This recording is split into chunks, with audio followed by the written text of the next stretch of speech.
If I ask you who's the weakest character in Jujutsu Kaisen, what would your answer be? If you're thinking of Ichichi, you're not aiming low enough, but I can think of a much weaker character. Want to know who? Be with me for the next few minutes and I'll introduce you to the weakest JJK character. Today, I'm creating the weakest possible character in the Jujutsu Kaisen universe by combining all the useless and the most pathetic traits of other JJK characters. Now, before we start assembling our walking Jujutsu disaster, let's lay down 3 ground rules. Number 1, we'll be considering characters from both the anime and manga, so there might be some minor spoilers. I'll try to keep them to a minimum, but consider yourself warned.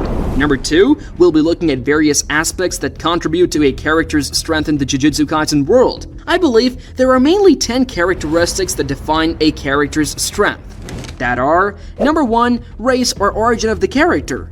Number 2, cursed energy level. Number 3, cursed technique.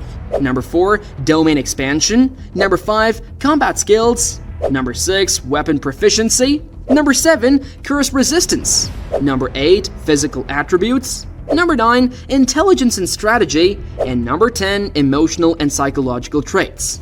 My goal will be to assign my character the worst possible match for each of these traits. And number 3, to keep things interesting, we'll only use one trait from any given character. This way, we'll create a truly unique individual. For example, if we take Mai Zenon's low cursed energy, we can't also use her construction technique. Let's dive into assembling the weakest character. Number 1, race or origin of the character. In Jujutsu Kaisen, we see various types of beings like curses, which are malevolent spirits born from negative emotions. Curse users who are humans who can manipulate cursed energy. Hybrids who are very rare beings like Chozo, part human and part curse. And finally, humans who are regular people mostly unaware of the cursed world. So, which one is the weakest race among them? The weakest among these are undoubtedly regular humans. They lack cursed energy manipulation, can't see curses, and are defenseless against supernatural threats. For our character, we're going with a regular human. But being human isn't inherently weak. For example, look at Toji Fushiguro, who was incredibly powerful despite having no cursed energy. So we need to make sure our character is not only a human, but also an extremely weak kind of human.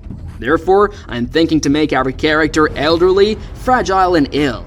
I'm taking this from Toji Fujiguro's grandfather, who was quite ill, elderly, and died in the very first episode of the anime. May his soul rest in the eternal peace.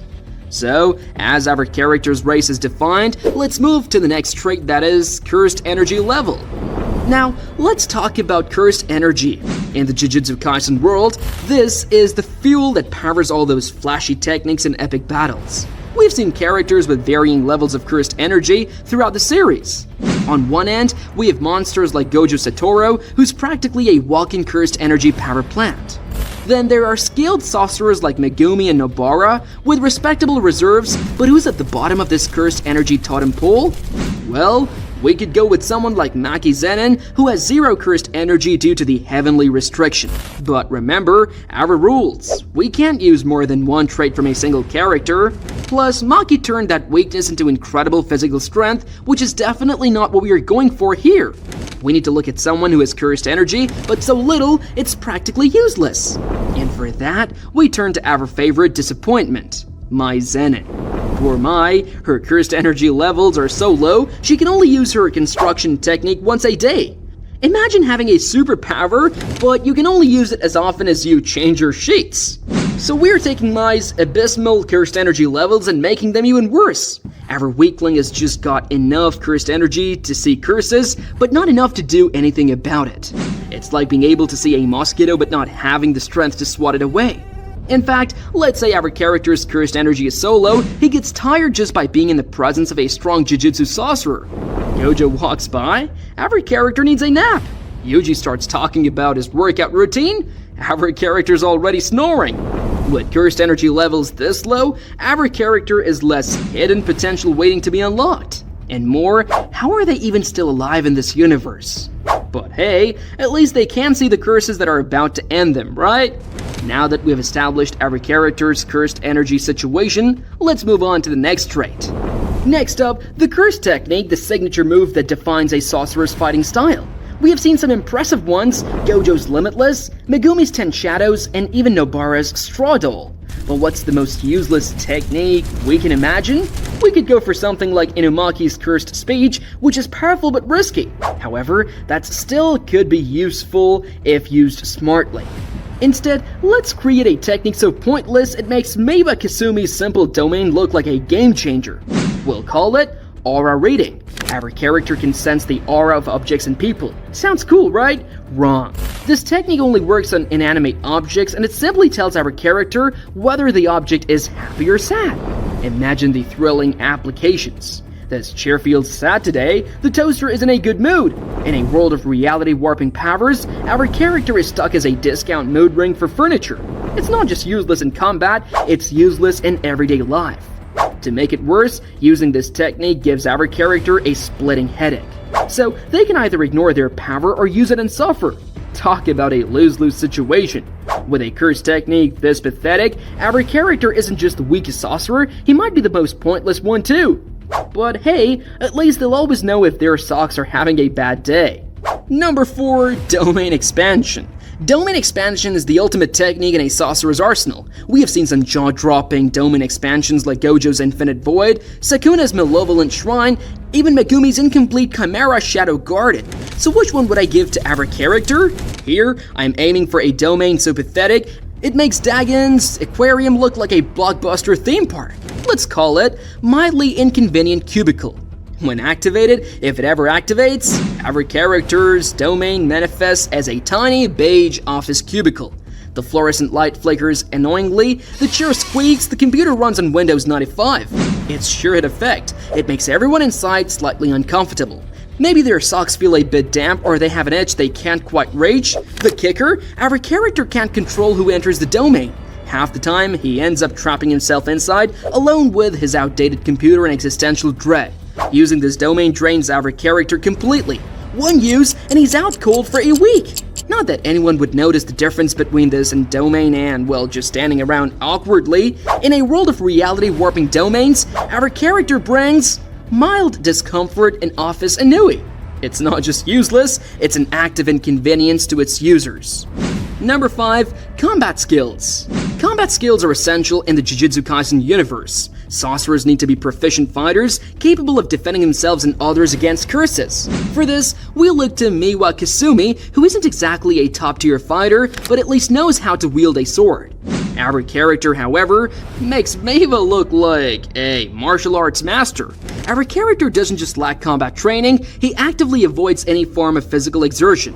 His fighting stance? Fetal position. His battle cry? A whimper. His signature move? The please don't hurt me dance, a series of clumsy steps that usually ends with him tripping over his own feet. In fact, our character is so uncoordinated that he's more likely to accidentally punch himself than land a hit on an opponent. He once got a black eye trying to swat a fly. His reaction time is so slow, by the time he processes a threat, the battle's already over. He could watch paint dry and still miss the moment it happens. But hey, at least he excels at one combat-related skill, running away. Too bad he's too out of shape to make it more than a few steps. Number 6. Weapon Proficiency. In Jujutsu Kaisen, we've seen some impressive weapon users. For example, Maki's mastery of various tools, Nobara's deadly hammer and nails, even Panda's, well, fists. So what kind of weapon proficiency would our character possess? Let's give our character a weapon so harmless, it makes Meiba's katana look like Excalibur. We'll call it the Squeaky Mallet. This isn't your average rubber mallet, no. This is a novelty toy mallet that makes a high-pitched squeak with every swing. It's about as threatening as a kitten in a tutu. But here's the kicker, our character can't even use this properly. He's more likely to bonk himself on the head than hit an opponent. Half the time, he forgets which end to hold. His special move with the mallet, the Windmill of Doom, where he closes his eyes, spins in a circle, and hopes for the best. Usually this results in extreme dizziness and a faceplant. The squeaky noise isn't just annoying to others, it actually startles our character every time, so each attempted attack comes with a bonus flinch. In a world where cursed tools can reshape reality, our character brings a toy that wouldn't intimidate a toddler.